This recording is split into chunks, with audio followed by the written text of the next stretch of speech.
what's haunting you, or should we wait for a third act flashback? Go fuck yourself.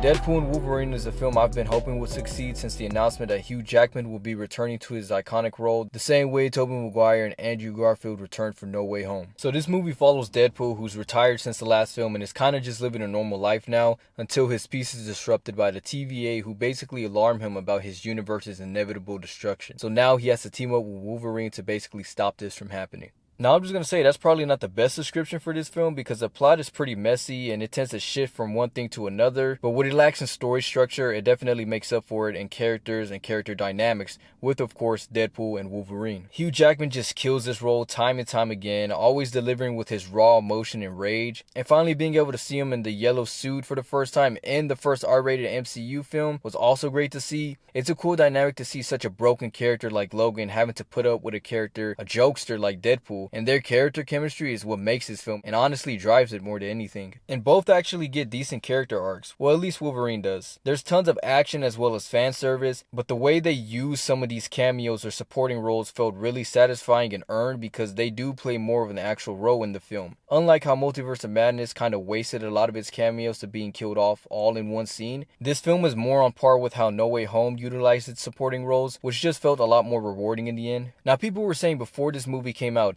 is Deadpool and Wolverine going to save the MCU? And the simple answer to that is no. The MCU in its prime was always hit or mid, but mainly being hits, while the MCU now is hit or miss with the scale being 50-50. From Quantumania to Guardians of the Galaxy 3 to the Marvels and now to Deadpool and Wolverine, which at least among audiences is definitely going to be a hit. So to me, the only way the MCU is going to be saved is once they're able to produce multiple projects that are consistent in quality, or at least having their hits start to outweigh their misses. This film is definitely for the fans, but also pays a nice homage to the Marvel Fox films that came before. It's hilarious and fun from beginning to end, and if you haven't yet for whatever reason, this is definitely one you want to see in theaters. Let's fucking go! Let's fucking go.